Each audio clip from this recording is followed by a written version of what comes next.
안녕하세요. 네, YT팀입니다.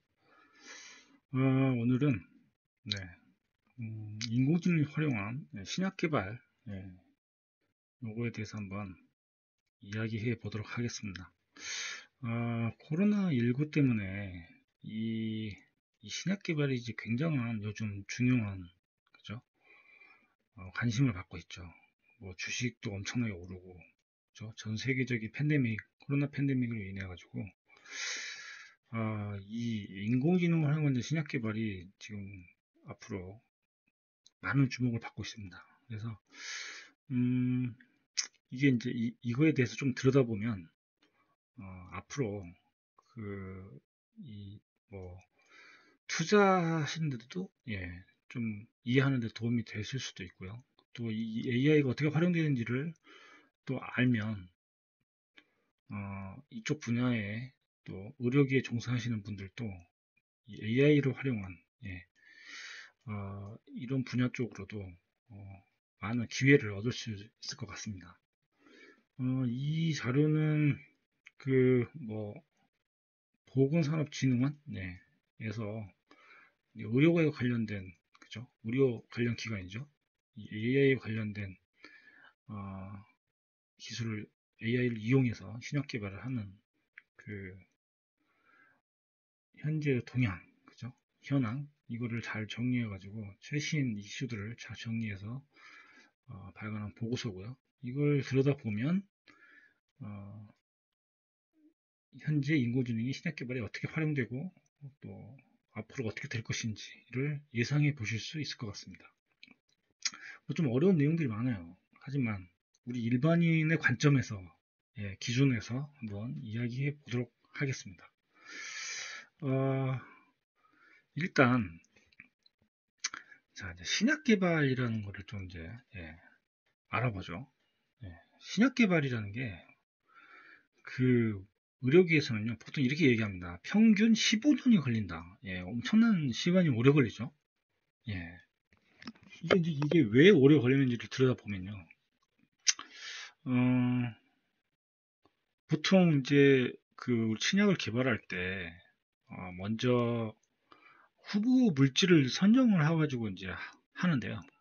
보통 이제 뭐 5천 개에서 1만여 개 중에 이제 한 개만이 최종 신약 개발 성공하는 거죠. 그만큼 이게 이제 어려운 과정이 있는 거죠. 그래서 뭐 후보 물질 탐색하는데, 후보 물질 찾는데 이제 이렇게 많은 시간이 걸리고요. 그다음에 뭐 전 임상 시험이라는 게 또 있습니다. 임상 시험. 호흡물 찾고 뭐 전 임상 시험 이제 그 다음 단계 들어가고 하는데 또 이 물질 찾는 데만 또 또 추리는 거죠. 이 만 개, 5천 개에서 만 개 중에서 이제 250개까지 또 선정을 합니다. 이거 하는데 보통 이거 하는 데만 5년이 걸립니다. 예. 그리고 이제 전 임상 시험을 이제 그 이제 과정을 통해 가지고요. 또 이제 이 중에 또 10개 정도를 추려요. 이게 또 2년이 또 걸리고요. 그다음에 이제 의미 있는 물질 이제 한 개를 최종적으로 발견하고, 그죠? 이걸 발견하고자 결국은 이게 신약이 되는 거잖아요. 1차, 2차, 3상 이런 임상 시험을 거칩니다. 이게 이제 보통 6년이 걸립니다. 예. 그래가지고 미국의 FDA, 그죠? 식품의약국에서 이 신약 판매 허가를 받는데 또 2년이 또 걸려요. 그러면 보십시오 한번. 미국이 신약의 경우 개발하는데 14년에서 16년이 걸린다는 거예요. 그리고 그 개발 과정에는 2조에서 3조 원의 개발 비용이 소요되고 어마어마하죠. 예.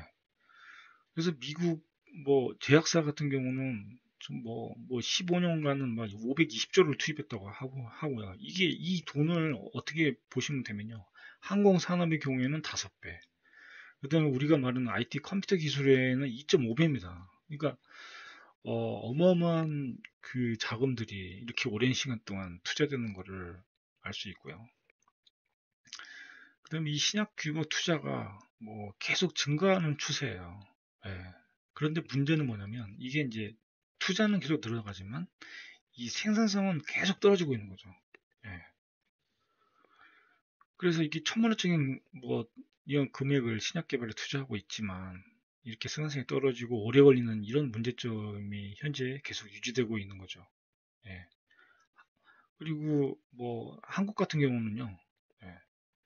뭐 정부 그러니까 투자를 하는데 이제 정부도 많이 투자를 하는데 한국 같은 경우에는 8% 정부 지원이 8%고요. 미국은 37%, 일본은 뭐 19% 정도 되고 한국 같은 경우는 매우 낮은 투자 수준에 머물고 있죠.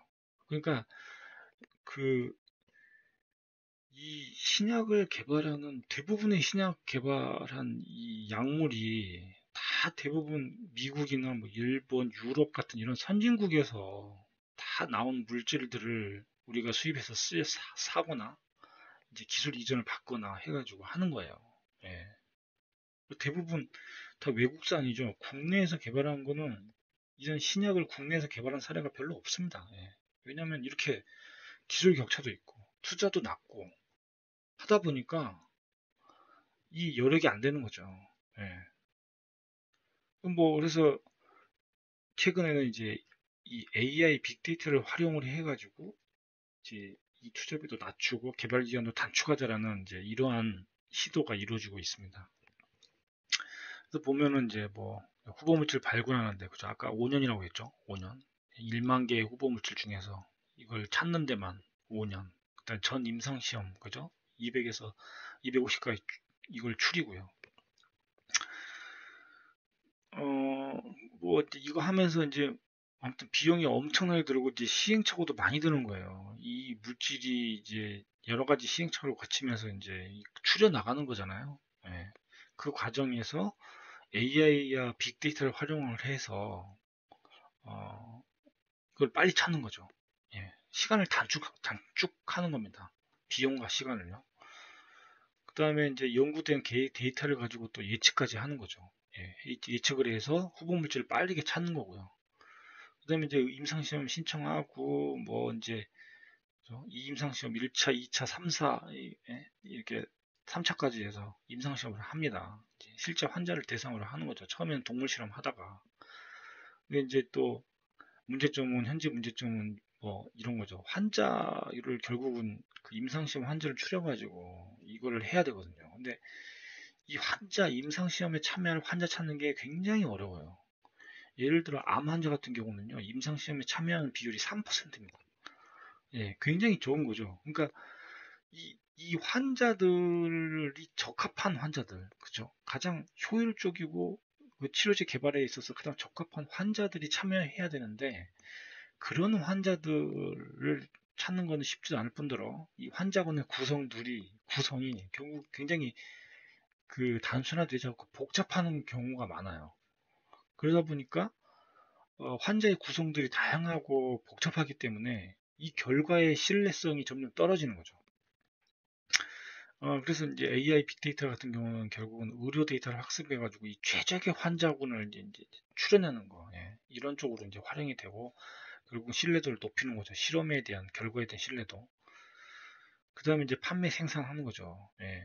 이제 현재는 뭐 이제 이게 판매 생산하면서 이제 이게 관리가 안 돼가지고 추적이 쉽지 않은 거죠. 예. 그래서 이런 결국 추적을 자동화시킨다거나 의료 데이터를 학습시키는 예, 이런 데 또 AI 빅데이터가 활용이 되면 결국에는 어, 판매 후까지도 어떤 이제 그 약물에 대한 관리와 신뢰도 향상, 그전 부작용에 대한 그러죠. 그런 것들을 철저하게 감시하면서 어, 이런 약물의 신뢰성을 또 확보하는 거죠. 예. 그래서 결국에는 이런 최종 이 신약을 개발하는 데 있어서 이렇게 오래 걸린다는 겁니다. 15년. 이게 보통이에요. 근데 지금 보십시오. 코로나 사태 이후에 불과 지금 뭐 1년에서 2년 만에 그죠? 중국이나 러시아에서 약물을 막 내놓지 않습니까? 판매 허가 신청. 15년 걸릴 거를 1년 만에 막 판매 허가를 신청하는 거예요. 이게 말이 안 된다는 얘기입니다. 예. 그래서 그거를 믿을 수 없다. 이런 얘기를 의료계에서 하고 있는 거죠. 그 약물을 믿을 수 없다. 그렇죠? 이게 정상입니다. 예. 그래서 코로나 사태가 종식하기에는 정말 많은 어려움이 예상되는 거죠. 예. 그래서 이 인공지능으로 이 신약을 개발해야 할 필요성이 결국에는 그겁니다. 예. 이 빅데이터를 방대한 빅데이터를 구축하고요. 인공지능을 활용하면 빠른 신약 개발 방법을 제한한다. 예. 그리고 이 중요한 건 이 획기적으로 이 개발 기간을 단축할 수 있다. 그렇죠. 이거를 절반으로 줄이는 거예요. 이렇게 이 전 과정을 이걸 절반으로 줄이면은 이제 한 7년 만에 이게 이제 개발이 완료가 되고 판매까지 되는 거죠. 예. 이것만 해도 그 어마어마한 비용을 줄일 수 있는 겁니다. 예.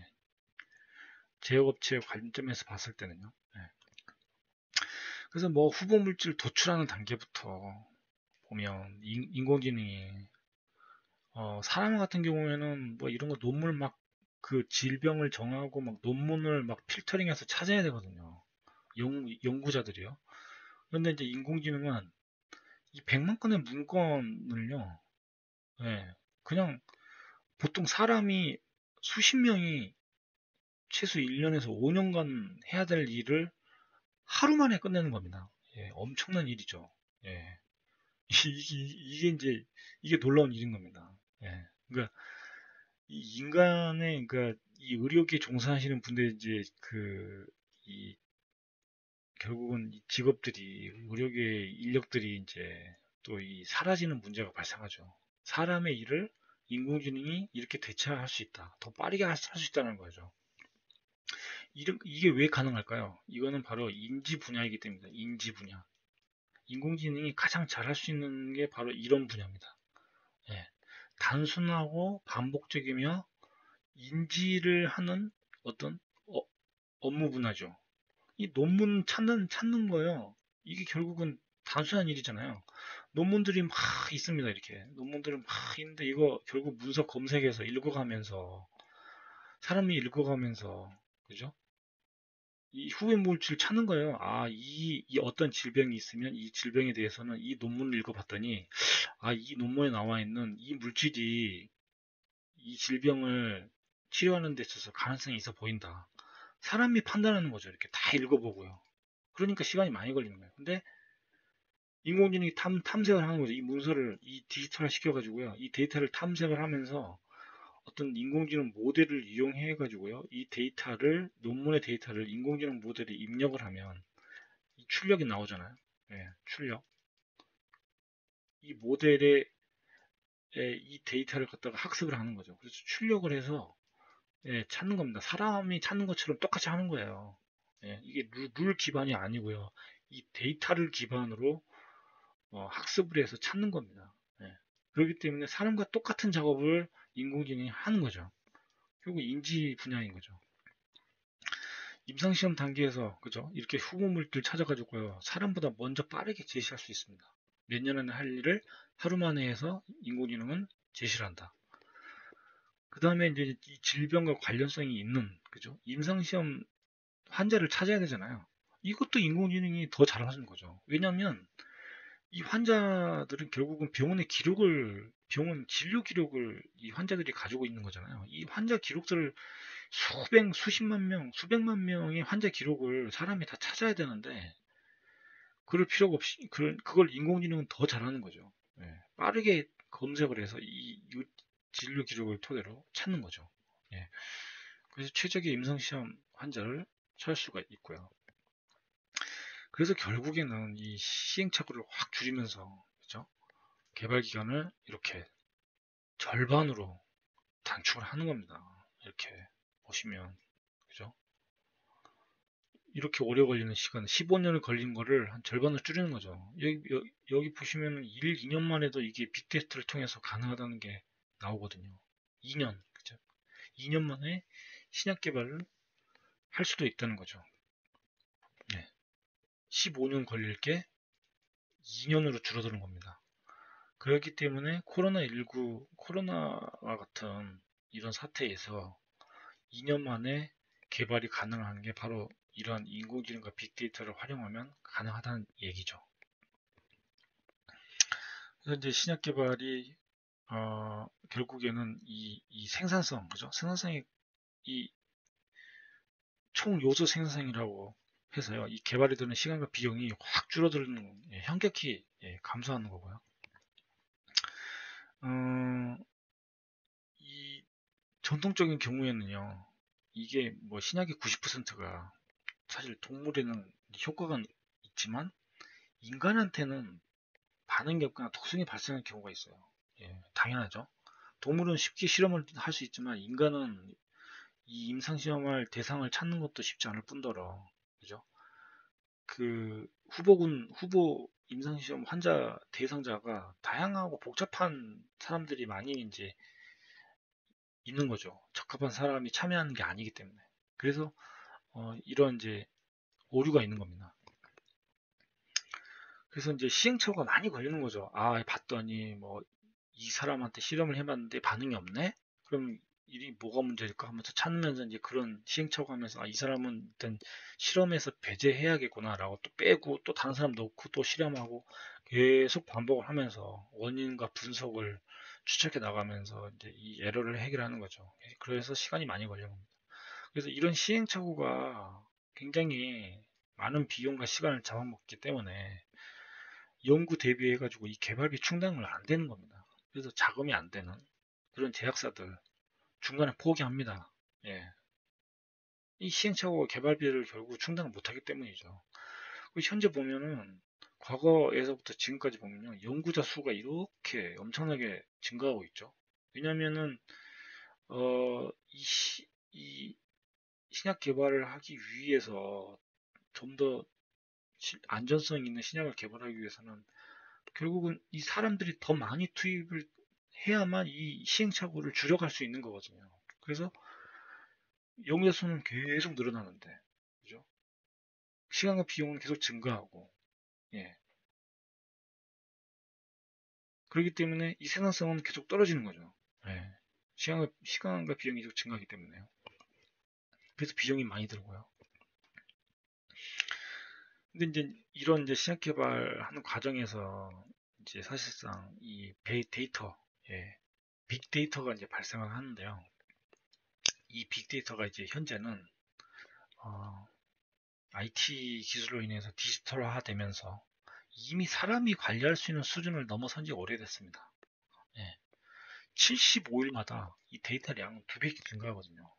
그렇기 때문에 당연히 연구 투입자 수가 증가하는 거죠. 데이터가 많아질수록 그걸 처리해야 될 사람은 더 필요하기 때문에.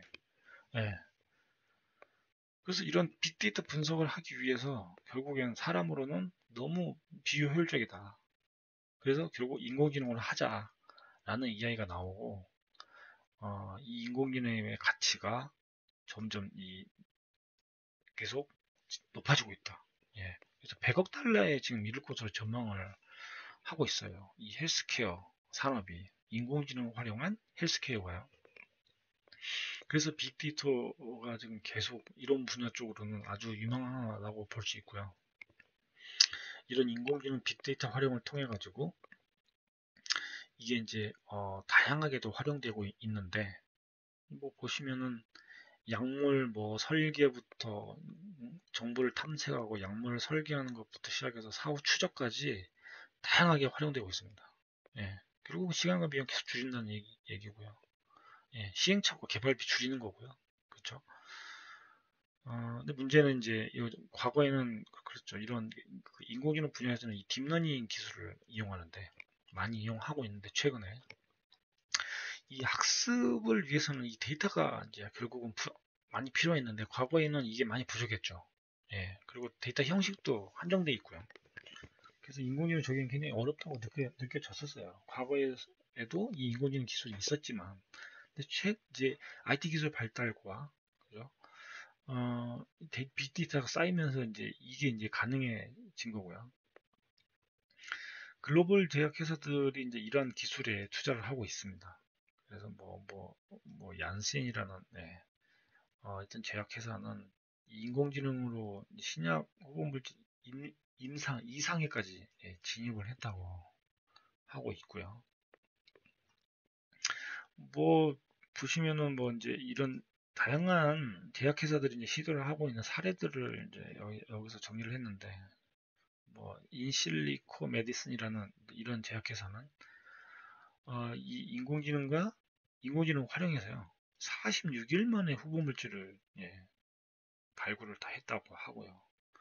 이게 기존에는 4, 5년 걸리는 작업이었거든요. 그러니까 엄청난 그 개발 기간을 단축한 거죠. 그래서 결국 연구 기간하고 비용은 획기적이 절감할 수 있다. 이거를 사실 보여준 거예요. 네, 이걸 보여준 겁니다. 이런 과정을 통해서 후보 물질을 찾고 하는 과정에 이 AI 알고리즘을 적용한 겁니다. 그럼 뭐 또 뭐 여러 가지 회사들 보시면은 이 인공지능 활용해가지고요, 그죠? 임상시험 물질 인류만에 도출 완료했다. 다 이게 지금 이 결과거든요. 예, 예, 임상시험 들어가는 후보 물질 개발하는데 4, 5년 걸리는 거를 이렇게 1년 만에 도출을 했다고 또 이렇게 아, 이제 자기네들이 이 인공지능 기술이 다양한 종류가 여러 가지고요. 그, 그 제약 회사에서 개발할 그 신약을 개발한 그 어떤 그 분야, 그죠? 질병, 거기에 따라서 인공지능 모델이 다 다릅니다. 예, 그렇기 때문에 다 다르기 때문에 각 분야별로 다 모델을 이렇게 만들어 개발을 해야 되는 거예요. 예, 그래서 이제 제약회사마다 자기네들의 어떤 플랫폼이라고 할까요? 이런 기술들이 있는 거죠. 네. 근데 이런 기술들이 제약회사가 IT 기술을 가지고 있는 게 아니기 때문에 혼자서는 절대 할 수 없고, 그리고 AI 기술을 가지고 있는 어떤 IT 업체와 공동으로 협업을 해서 작업을 해가지고 이제 이런 플랫폼, 그다음에 AI 모델들을 이제 개발해 나가는 거죠. 구글도 뭐 이런 거 작업을 지금 투자하면서 같이 협업하고 있는데, 이 보면은 뭐 1,000만 명의 유전자 데이터를 이제 확보했다고 하고요. 예, 이 업체야 좀 23 엔드미 업체 이름도 참 특이하네요. 아무튼 결국은 이 데이터 확보가 굉장히 중요하기 때문에 이런 데이터 확보가 그 AI 모델에 있어서 경쟁력이고요. 결국 이런 데이터를 유전 정보에 대한 이 데이터베이스 이걸 가지고요 투자도 받아요. 이게 데이터가 이게 돈이 된다는 거를 여실히 보여준 사례인 거죠.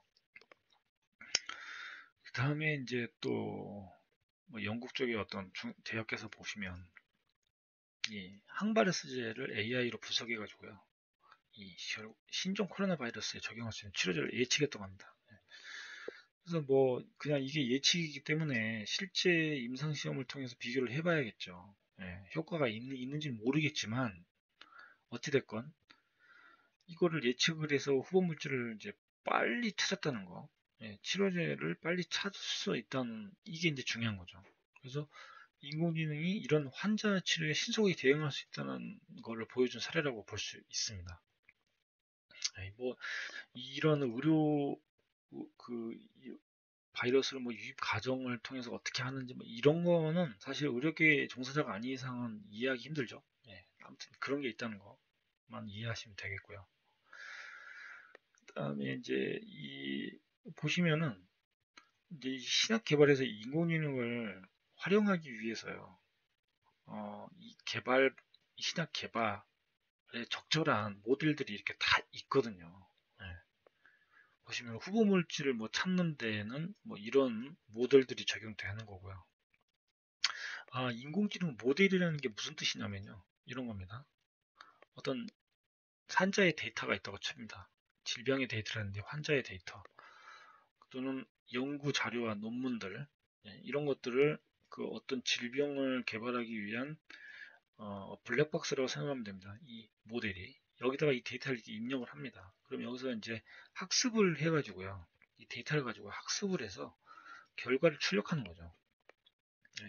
이게 이 모델이라고 보시면 됩니다. 그래서 뭐 예를 들어 후보 물질을 찾는 데 있어서 유전자 타겟을 발견하겠다라는 이 모델에서는 결국 이 데이터를 유전자 타겟을 찾는 그 작업을 학습해서 AI가 이거를 하는 거예요. 그래서 뭐 최종적으로는 결과물이 이거겠죠. 타겟의 순위와 뭐 적응증의 후보는 무엇이다라는 게 결과겠죠.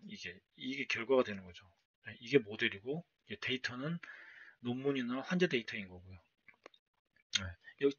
여기 후보 물질에서는 연구 자료나 논문들이 입력 데이터가 되겠죠. 예. 그 다음에 뭐 예를 들어 임상주기, 임상시험, 예. 이런 임상시험에서는 그 환자의 그 진료 데이터가 입력 데이터가 될 거고요.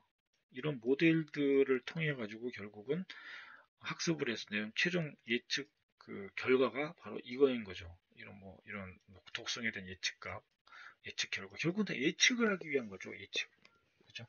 이게 맞는지 안 맞는지는 아직 알 수 없지만 예측을 했더니 이거 뭐 예측을 했더니 그 예측에 대한 뭐 확률이 한 뭐 8, 90% 나왔다. 그러면은 이 물질을 가지고 이제 실험을 하는 거죠. 그렇기 때문에 시간이 많이 줄어드는 거죠. 나머지는 다 버리는 거 아닙니까? 50% 이하의 확률로 떨어지는 예측값 보인 물질들, 그런 환자들, 예를 들어 뭐 그런 어, 논문 자료들, 이런 데이터는 다 버리게 되는 거죠. 예, 이런 식으로 이루어집니다. 예, 그래서 그 각 신약 개발을 위한 그죠? 그 주기에 따라서 이렇게 모델이 다 다르다는 거. 그다음에 이제 탐색하는 그죠? 인공지능을 활용해서 신약물질 후보를 탐색하는 것도 결국은 이런 모델 그죠? 이 모델들을 또 개발하기 위해서는요. 결국은 빅데이터가 필요한 거예요. 예.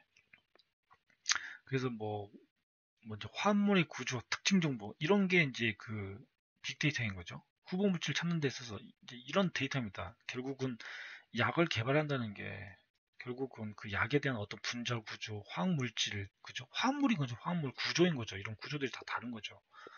이런 구조와 특징, 이게 이제 입력 데이터가 되는 거죠. 예, 그런데 이런 입력 데이터들이 정보가 필요하고요. 그 다음에 이 모델을 학습할 때, 이제 신약 개발을 위한 어떤 시나리오가 있을 거 아닙니까? 거기에 대해서는 또 거기에 따라서 데이터 정제를 사람이 해줘야 되는 거죠. 네. 그래서 뭐 합성, 이런 화합물을 결국 합성하고 뭐 감수성이 높은 데이터를 가지고 이거를 해야 이 후보 물질들을 예측을 할 수 있는 거죠. 그래서 결국은 이런 그 합성과 감수성이 높은 데이터, 그죠? 신뢰도가 높은 이런 데이터를 어, 정제를 해야 되고요. 이런 정제된 데이터를 그 이 학습 모델, 그죠? 이 활용 모델 여기에다가 입력을 해줘야 되는 거죠. 그래야 예측이 되는 겁니다. 그렇지 않으면 예측 결과가 엄청나게 이제 낮아지거나 잘못된 예측을 하게 되는 거죠. 네. 그래서 의료계에 있는 이제 사람들이 앞으로는 이런 논문을 탐색하고 후보물질, 분석 화합물 구조를 뭐 찾아가면서 사람이 예측하고 했던 거를 AI 모델이 예측하기 위해서 이런 데이터를 정제하는 게 주 업무가 될 거라고 예상이 들어요. 네. 그래서 이제 주로 딥러닝 기법 많이 쓰고요. 이런 딥러닝 기법 중에 적절한 알고리즘을 찾아야 됩니다. 딥러닝 모델들이 보통 크게 이제 알려진 게 보통 이 네 가지가 있는데요. 예. 보시면은 이제 뭐 요거는 이제 강화학습이라고 요건 다르고요. 예. RNN 일반적으로 젠이라고 하는 이런 신경망 알고리즘을 이용합니다. 예. 그래서 이 신약 개발을 위해서는 결국은 이 그 분석 어떤 디자인에 따라서 적절한 이 딥러닝 알고리즘 모델을 선택해야 된다는 겁니다. 예. 이거를 잘못 선택하면 잘못된 예측 결과를 얻기 때문에 이거를 이제 어, 이런 걸 선택하는 데 있어서 이게 이제 굉장히 그 인간의 작업 중에 하나인데 이게 이제 어, 중요한 거죠. 이게 아주 이제 그 처음에 아주 중요한 작업 중에 하나인 거죠. 그래서 이렇게 종사하시는 분들이 AI를 공부하셔가지고 이런 예측 모델, 어떤 모델을 가지고 이걸 적용할 것인지 이거를 연구를 하셔야 되는 거예요, 이제부터는. 네. 이제 업무가 달라지는 거죠. AI가 적용되기 시작하면서 이제 의대에서는 이런 걸 공부해야 됩니다. 이런 거를. 의대나 의료계에 계시는 분들이 이제 IT를 공부해야 될 이유가 바로 이런 겁니다. 그래서 이런 모델을 통해서 그죠? 상대적으로 약물 합성 가능성이 높은 화합물, 이런 작업, 선별하는 작업을 하는 거죠. 예. 좀 어려운 얘기죠. 예, 의료기가 아닌 일반인은 이 말이 무슨 말인지 잘 이해하기 힘드실 건데, 그래서 신형 후보물질 개발하기 위해서 이제 이런 방식으로 이제 하는 거죠. 데이터베이스를 통해서 빅데이터를 확보하고 데이터를 정지하고 필터링한 다음에 인공지능에다가 어떤 모델을 선정한 다음에 이쪽에 데이터를 넣어주고요. 그리고 이제 나온 출력 결과물을 가지고 이제 평가를 하는 거죠. 최종 결과를 평가하는 겁니다. 어, 뭐 임상시험 예, 개발 단계에서도 또 인공지능이 뭐 다양하게 또 활용이 되고 있죠. 그래서 이 빅데이터를 가지고 인공지능 활용해서 뭐 임상시험 단계에서는 이런 거에 활용되고 있습니다. 여기 보면 전 임상시험 설계라든가 독성을 예측한다든가 임상시험을 자동화시킨다거나 그죠? 설계 그죠? 또 피험자 모집 임상시험 최적화하는데 뭐 개량 양리학 분야 뭐 이런 분야 이런데 이제 AI를 활용하는 거죠. 그리고 이제 그 제약사의 제조 공장에서는 이런 제조 단계 그죠?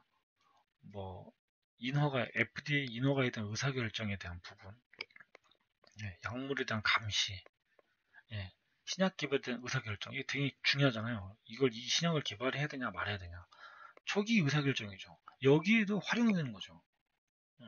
방대한 빅데이터를 가지고 예측을 해서 예측 모델을 만들고 돌려서 봤더니 이게 신약이 개발될 가능성이 있다라고 판단하는 부분 그런 것까지 활용한다는 겁니다. 예.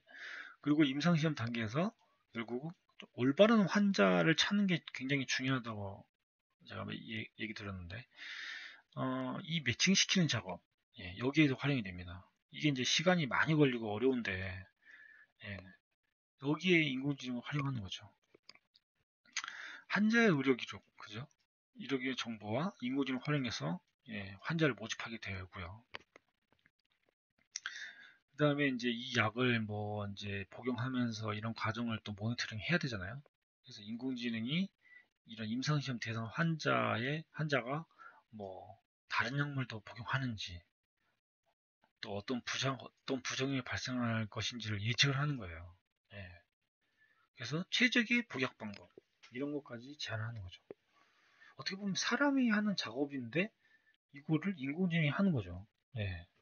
굉장히 정확도도 높아질 거고, 어, 신뢰도도 높으면 사람보다 더 잘하게 되는 거죠. 예. 이런 분야를. 이렇게 되면은 결국은 의료기에 종사자 인력이 많이 줄어들게 될 거예요. 그죠? 신약 개발하는 데 있어서 많은 연구자를 투입시켜야 됐지만, 이제 이 연구자들이 필요 없어지게 되는 겁니다. AI가 그걸 대체하기 때문에. 예. 어, 뭐 개발 사례 뭐 기업들 이야기 이렇게 보시면 뭐 전문 기업하고요. 사실 인공지능 전문 기업하고 제약사가 이렇게 파트너십을 해서 개발을 하게 되는 거고요. 예, 인공지능 그러니까 이 제약사들은 IT 기술이라는 걸 잘 모르기 때문에 이거를 인공지능 전문 기업하고 협업을 하지 않고서는 예, 자체적으로 하기 힘듭니다. 예. 뭐 국내 기업으로서는 뭐 이런 기업들이 있습니다. 예. 인공지능 플랫폼 개발 진행하고 있는 중이고요. 여기 보면 이 플랫폼이 여러 개가 어요 이렇게. 예. 각 그 업체마다 예. AI 기업들마다 자기네들 플랫폼들을 이렇게 얘기를 하고 있습니다. 뭐 근데 이게 이제 표준화된 어떤 플랫폼이 아니고 자기들만의 어떤 특정 분야의 플랫폼이 이렇게 다양하게 있는 거죠. 하지만 이 플랫폼이 기술이 어느 정도 발전했는지는 아직 예, 알 수는 없고요. 해외에도 어, 이거부터 얘기해 볼까요? 이런 이제 AI 기업들이 이제 치료 분야가 보면은 에이즈, 그죠? 암, 항암, 이런 뇌졸중, 다 항암, 암 쪽이 많죠. 예, 그만큼 암 환자가 많다는 얘기고요. 뇌졸중도 많죠. 이 암의 정복을 하기 위한 게 가장 큰 인류의 과제 중에 하나인 거죠. 어, 그래서 이제 AI를 활용한 이 신약 개발이요, 매년 40%씩 성장한다고 예측이 되고 있고요. 2024년에는 약 40억 달러, 4조 6천억 원, 어마어마하죠. 그래서 그 많은 AI 기업들이 이 의료계, 이 신약 개발 시장으로 뛰어들고 있는 겁니다. 예. 그래서 이 제약사들은 결국 AI 기술 가진 전문 기업들하고 연구 개발을 하고 있죠. 예. 어, 뭐 협업들 사례들이 이렇게 많습니다. 이렇게 많이 하고 있죠. 그다음에 해외 쪽은요. 예, 해외 쪽이 사실 국내보다 앞서 있죠. 예. 해외 기업들도 마찬가지로 암 분야에 많은 노력을 기울이고 있고요. 국내보다 훨씬 더 많고 빠르게 앞서가고 있고요. 이 선진국에서는 이제 이미 막 개발 프로젝트 예, 를 시작을 해서 이 핵심 미래 전력으로 이제 부상하고 있습니다. 그래서 뭐 100억 달러 이럴 것으로 예측을 하고 있고요. 이 AI 헬스케어 산업 분야가요. 그다음에 이제 획기적으로 시간 단축이 예상되고 예, 주요 선진국들이 이 프로젝트를 계속 진행하고 있습니다. 그래서 뭐 한 개 신약 개발되는데 비용이 그죠? 평균 13년에서 9년을 줄어들고요. 비용은 절반으로 감소할 것으로 예측되고 있습니다. 이러기 때문에 투자를 안 할 수 없죠. 이건 너무나 그 투자 대비 비용 절감이 너무나 명확하게 이 나오기 때문에 이 가능성이 이제 이미 가능성은 이미 본 거고 이걸 누가 먼저 빨리 하느냐 이게 이제 중요한 겁니다. 신약은 누가 먼저 개발하냐가 굉장히 관건인 것 같아요. 예. 시장에 한번 선점되면요. 다른 업체가 들어오기 힘듭니다. 예. 힘들죠. 예. 이미 환자들 사이에서 그 약이 처방되고 있고 그 약의 안전성이 더 높다고 판단되면 사람들은 그 약을 복용할 수밖에 없는 거예요. 그렇기 때문에 결국은 이 투자 대비 그죠? 이 회수가 중요한데 이 인공지능을 적용해서 이 절반으로 투자비를 줄일 수 있다면 리스크가 엄청나게 줄어든 거죠. 예. 이 후보 물질도 보면 4, 5년 걸리는 게 12개월로 단축이 되는 거예요. 어마어마하죠. 그래서 이제 뭐 미국 같은 경우에도 국가적으로 이걸 하고 있고요. 구글 아마존 다 지금 뭐 프로젝트 시작했습니다. 그리고 영국도 보면은 뭐 50만 명의 데이터를 무료로 제약업체에다가 제공을 해서 하고 있고요. 중국이 굉장히 무섭습니다. 이 분야에. 세계적으로 가장 많은 수의 AI 연구센터 가지고 있고요. 바이오 제약 시장 빠르게 성장하고 있고 무엇보다도 중국이 앞서가는 가장 큰 원인 중에 하나는 바로 이거죠. 10억 명 이상의 시민으로부터 데이터를 원활하게 수집할 수 있습니다. 중국은 공산주의 국가다 보니까 국가가 어떤 목표를 가지고 뭐 개인의 자유는 무시되고 그냥 국가가 쉽게 개인 정보를 활용할 수가 있는 거예요. 그렇기 때문에 이 10억 명 인구에서 나오는 이 엄청난 이 의료 데이터, AI는 결국에는 이 양질의 이 데이터가 경쟁력의 핵심이거든요. 이 데이터가. 결국 이 데이터가 그거잖아요. 논문일 수도 있고 어떤 물질에 대한 데이터일 수도 있고 결국은 많은 사람들에 대한 진료 데이터이거든요. 사람에 대한 이런 데이터 이게 결국은 AI의 경쟁력인데 중국은 여기에 대해서 가장 좋은 환경에 있는 거죠. 그래서 상당한 경쟁 우위를 가지고 있는 겁니다. 예. 그래서 이제 중국이 참 전 세계적으로 무시할 수 없는 그런 경쟁력을 보유하고 있는 상태인 것 같고요. 한국도 그 AI 신약 개발 지원센터라고 해서 서로 뭐 만들어서 하고 있습니다. 뭐 인프라 제공하는 게 목표고 데이터고요. 뭐 개발 기간 단축하는 게 목표고요. 결국은 이거죠. 생태계, 신약 개발 생태계 이거 만들어내는 게 중요하죠. 근데 아직 뭐 눈에 띄게 가시적으로 뭔가 나왔다는 거는 들리지 않아요. 아직 없는 것 같아요. 그냥 지금 이제 막 연구하고 투자하고 이제 막 시작하고 있는 단계인 거죠. 선진국 대비해서 굉장히 그 좀 늦었다고 뭐 약간 뒤처져 있는 거죠.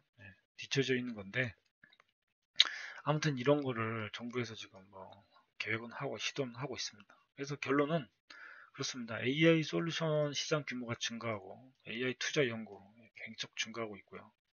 이런 이제 AI에 관련 스타트업과 이제 그 제약회사가 협업이 지금 엄청나게 이루어지고 투자가 이루어지고 해서 개발 효율성에 기여하고 있고 가시적인 성과들이 조금씩 보이고 있다. 그리고 이게 이제 확산이 돼서 정말 글로벌한 AI 그 의료 관련된 어떤 기업이 나오게 되면 이게 이제 엄청난 성장을 할 거로 예측이 되는 거죠. 예. 그리고 뭐 그 AI 활용한 데이터 분석을 통해서 임상시험 분석, 예, 5,000배, 기존 대비해서 5,000배 이상의 분석이 가능한 거죠. 가능하기 때문에 성장 가능성이 크다는 거고, 그 다음에 분석 인력을 결국 확 줄이는 거죠. 예, 비용과 시간. 이 비용과 시간이 결국 인건비일 겁니다. 인건비. 그래서 의료계의 그 환자들의 입장에서는 굉장히 신약 물질이 빨리 나와서 자신의 비용을 빨리 치료할 수 있는 장점은 있을 거라고 생각이 들지만 의료계에 있는 그 종사자분들에게는 우울한 이야기인 거죠. 예, 일자리가 사라집니다. 예, 사라질 겁니다. 예. 뭐 정부의 역할, 뭐 인프라 조성해야 되는 게 가장 중요하죠. 예. 우리나라 같은 경우는 경험이 많이 부족하죠. 예. 그래서 이런 이제 인력들, AI 전문 인력들이 사실 글로벌 대기업이 독점하고 있어요. 예. 이게 참 어려운 과제인데 AI 플랫폼, 이거 빨리 정부가 투자해서 해야 되는 부분이고 우리나라 같은 경우는 규제 많죠. 이 규제 빨리 풀고 의료 데이터 제약회사에 빨리 제공해서 그런 환경 생태계 만들어야 되는 거. 데이터 3법이라고 해서 한국에서도 지금 통과가 됐는데 불필요한 규제 뭐 이런 게 아직도 이제 뭐 많이 없어지긴 했지만 근거는 마련했지만 아직 활용은 되고 있지 않은 것 같아요. 좀 지지부진하죠. 예. 이 희귀질환 감염병 치료제 이게 이제 정부 지원이 필요한 거고요. 선진국 대비해서 우리나라 투자는 아직도 너무 적은 것 같아요. 투자를 더 올려야 되는 거고요. 개발 비용 대비 얼마나 빨리 이거를 회수하느냐가 사실 제약회사의 가장 큰 관점인데 여기에 인공지능은 빨리 그 AI를 활용해서 이거를 할 수 있을 거라는 기대가 아, 지금 되고 있는 거죠. 예. 그다음에 뭐 사실은 이런 신약 개발이 가장 어려운 게 이런 겁니다. 개발비가 너무 많이 투자하기 때문에 약값이 너무 비싸요. 예. 약값이 너무 비싸고 그렇기 때문에 또 중간에도 중단되는 경우도 많고 그런 관점에서 AI는 되게 유용한 것 같습니다. 이걸 통해서 약값이 한 절반 이하로 떨어지는 거죠. 예.